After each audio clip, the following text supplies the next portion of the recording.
Seven Cosmic Law. Ini sebelum masuk spesifik ke arah the law of attraction. Law of attraction itu salah satunya saja. Kalau menurut William Walker Atkinson ada 7 hukum semesta. Istilahnya kan kosmik. Jadi alam semesta ini ada 3 rumusan hukumnya. Yang pertama apa? Yang pertama ada the law of vibration. The law of vibration itu segala sesuatu itu bergetar. Tidak ada yang diam. Getaran-getaran dalam frekuensi yang sama akan saling menarik. Kegembiraan akan menarik kegembiraan yang lain. Nah, fokuslah secara konsisten terhadap pikiran tertentu, maka akan menarik getaran yang sama. Jadi the law of vibration itu kita ini bergetar terus. Ini menjelaskan bergetar ini mungkin tidak mudah. Kita ini kan sebenarnya tidak diam.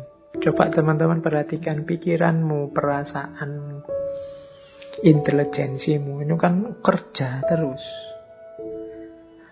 Ya dari luar kelihatan diam, tapi di dalammu itu kan rame terus. Nah, itu mungkin mudahnya ya, jenis getaran. Engkau sedang berada di frekuensi mana?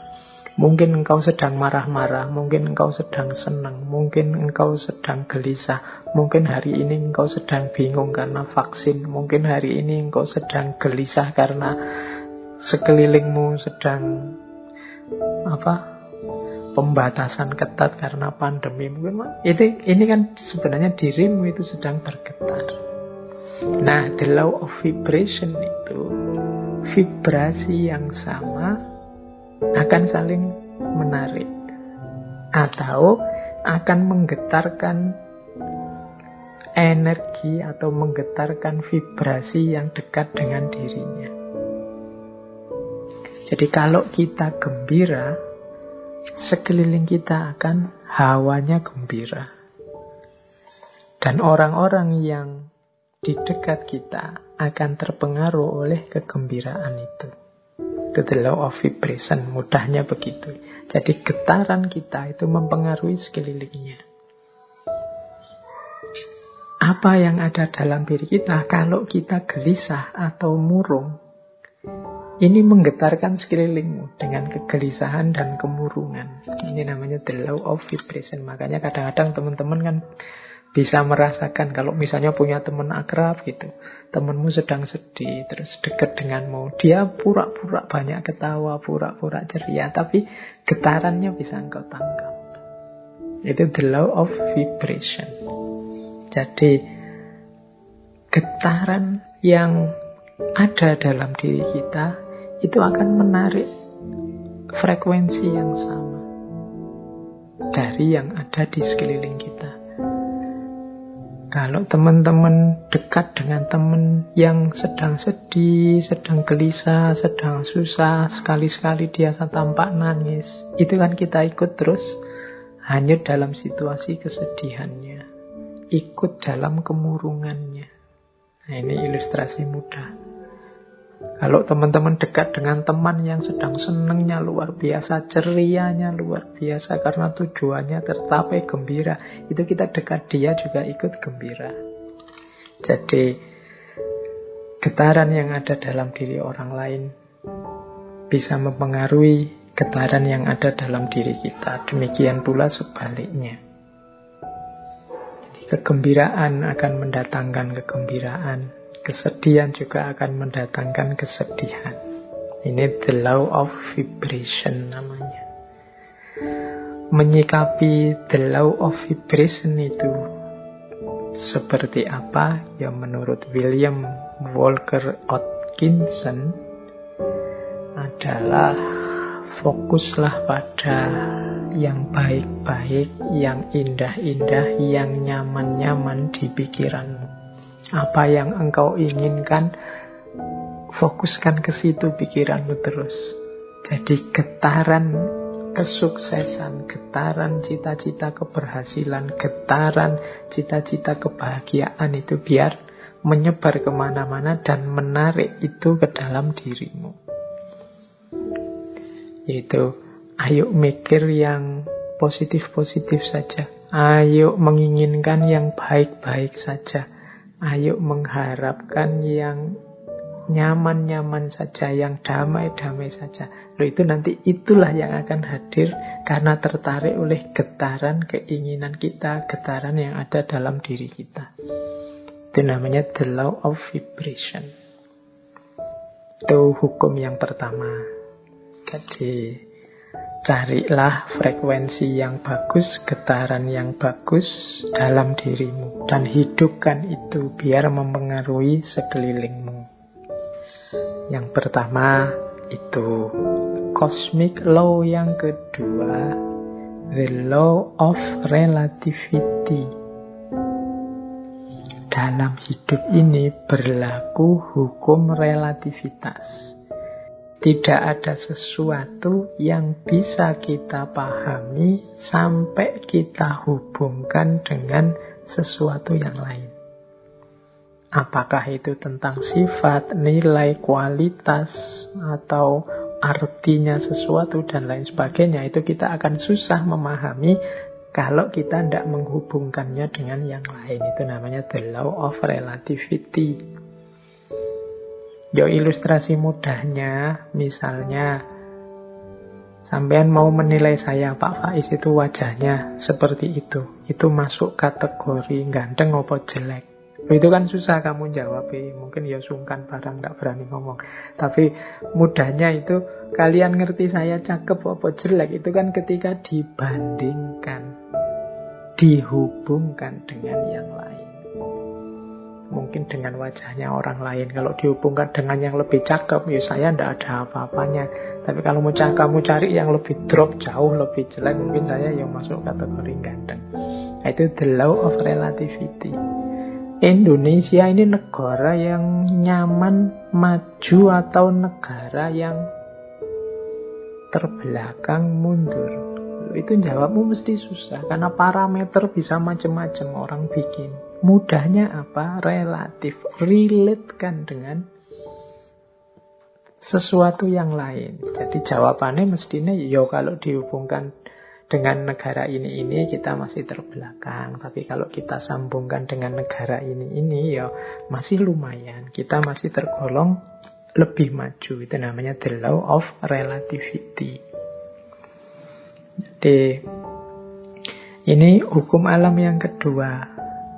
Nah, maksudnya apa William Walker ini menunjukkan the law of relativity? Ya, hendaknya kita ini selalu menghubungkan situasi yang kita alami dengan yang lebih buruk atau lebih kurang atau di bawah kita.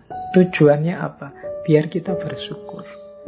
Semua kegelisahan, ya mungkin tidak 100% lah, sebut saja 90% kegalauan, kegelisahan kita hari ini itu muncul karena kita merelasikan diri dengan sesuatu yang lain, yang lebih tinggi, lebih bagus, lebih sukses, pokoknya lebih segalanya dari kita. Akhirnya kita tidak mampu untuk bersyukur. Mau bersyukur itu lebih berat karena kita melihat hidup kita ini serba kurang.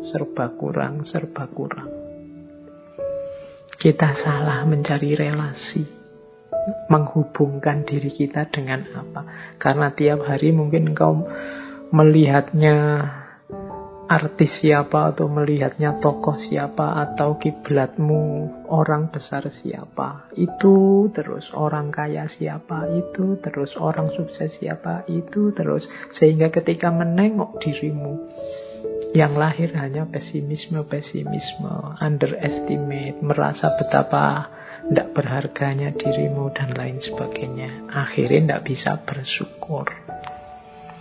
Nah, untuk bisa bersyukur, ingatlah the law of relativity tadi.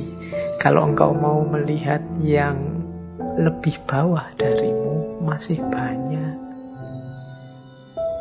Ada mahasiswa yang sumpek sekali karena semester akhir belum punya pacar misalnya. Dia lupa bahwa dia jadi mahasiswa itu aja sudah kelebihan yang luar biasa. Benchmarknya mungkin temennya. Benchmark itu tempat dia mengukur, tempat dia merelasikan diri, itu temennya yang sudah punya pacar. Tapi dia lupa, dalam dirinya ada banyak kelimpahan, ada banyak kelebihan. Dia sibuk hanya satu kekurangan ini. Ini biasanya karena salah merelasikan diri. Akhirnya susah bersyukur. Nah, itu hukum alam yang kedua. Law of relativity. Ayo, untuk banyak hal, ya tidak untuk semua hal ya. Untuk beberapa hal, law of relativity ini kita pakai ya untuk yang baik-baik.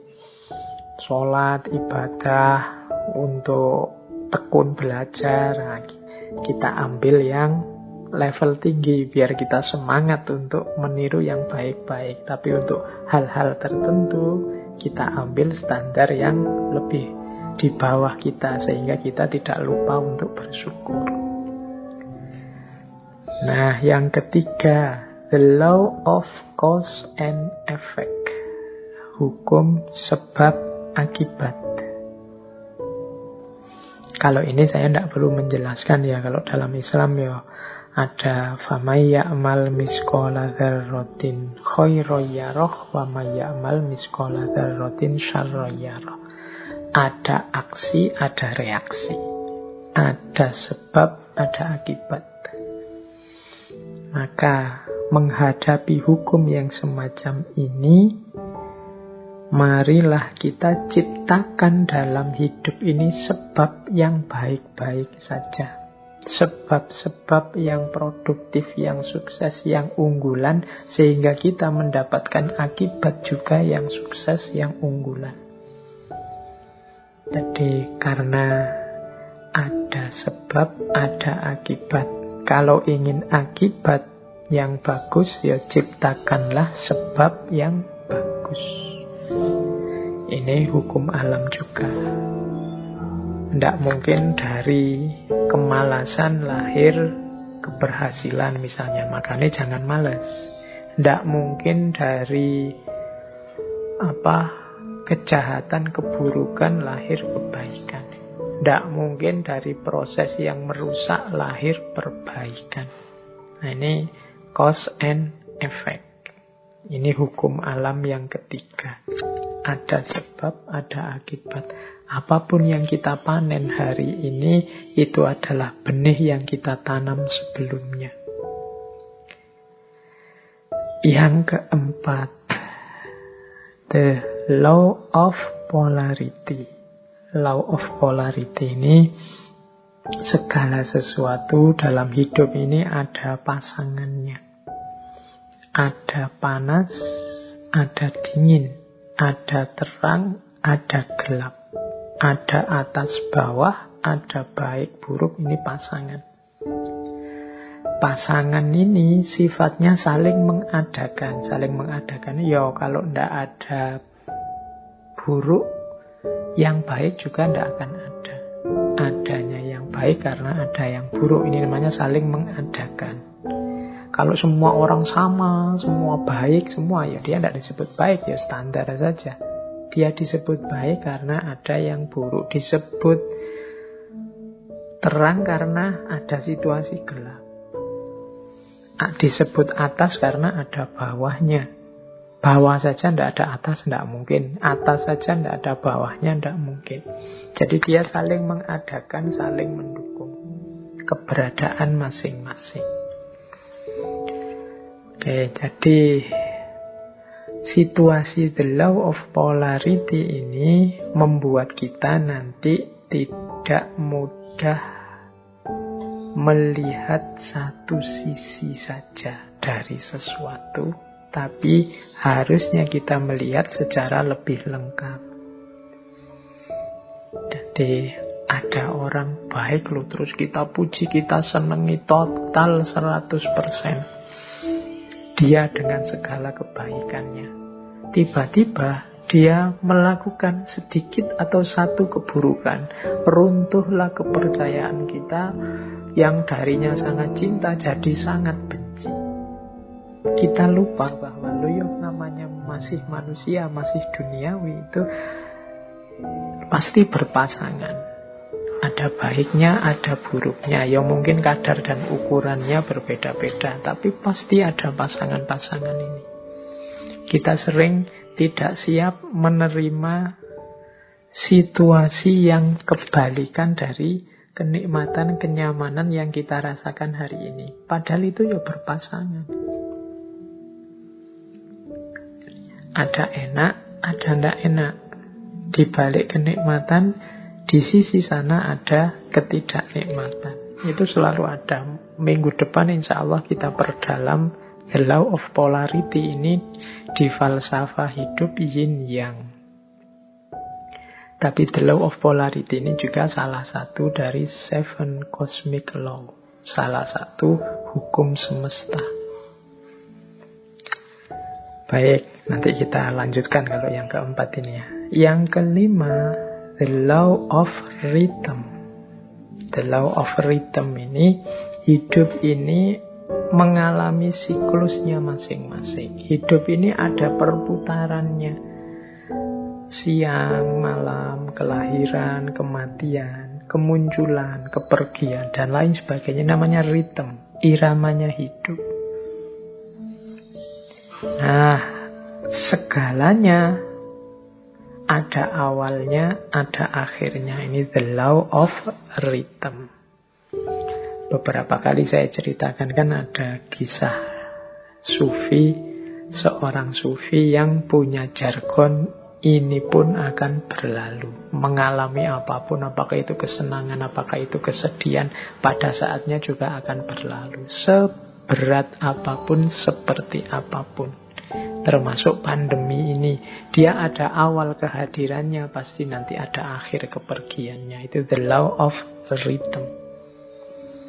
Jadi kalau kita mengalami situasi apapun, sadarlah bahwa situasi ini akan berakhir. Yang sedang sedih, ingatlah kesedihanmu pada saatnya akan berganti kegembiraan. Yang sedang gembira, wong namanya kita hidup, pada saatnya juga akan ada masalah dan kegembiraan akan bertemu dengan kesedihan. Itu namanya the law of rhythm. Hidup ini ada siklusnya. Yang sedang di bawah jangan putus asa, yang sedang di atas jangan jumawa. Karena kita ini berputar. Ini namanya the law of rhythm. Untuk the law of rhythm ini, insya Allah nanti minggu terakhir kita bahas dari perspektif filsafat Jawa. Cokro Manggilingan. Baik, kita lanjutkan. Yang keenam, the law of gestation. The law of gestation itu bunyinya begini. Segala sesuatu perlu waktu untuk terjadi. Tidak ada yang ujuk-ujuk sempurna. Tidak ada yang ujuk-ujuk utuh. Segala sesuatu dalam hidup ini butuh proses. Perlu waktu. Jadi makanya kita kalau ingin sukses juga perlu kesabaran, menunggu momen, menunggu waktunya. Karena segala sesuatu ada waktunya. Ada waktu menanam, ada waktu memelihara, ada waktu memetik buahnya. Segalanya butuh proses. Tidak ada yang ujuk-ujuk setelah ditanam terus buahnya muncul. The law of gestation. Dan yang ketujuh, yang terakhir dari 7 cosmic law adalah the law of transmutation. Segala sesuatu berubah. Jadi segala sesuatu, karena hidup ini di dunia pastinya dinamis. Segalanya berubah. Ini banyak kalau kita belajar filsafatnya dulu. Filsafat Yunani yang terkenal Heraklitus itu ya segalanya berubah. Kecuali perubahan itu sendiri. Yang tidak berubah hanya perubahan. Nah, law of transmutation ini menyadarkan kita untuk menghadapi perubahan, merancang dan menyiapkan perubahan agar perubahan yang terjadi arahnya sesuai keinginan kita, membuat kita lebih baik, membuat kita lebih sukses, membuat kita lebih berhasil. Jangan biarkan perubahan liar tidak terkontrol. Baik, ini 7 cosmic laws. Ini alam semesta. Di level batinnya itu ada 7 mekanisme ini. Ini kalau menurut teorinya Walker Atkinson.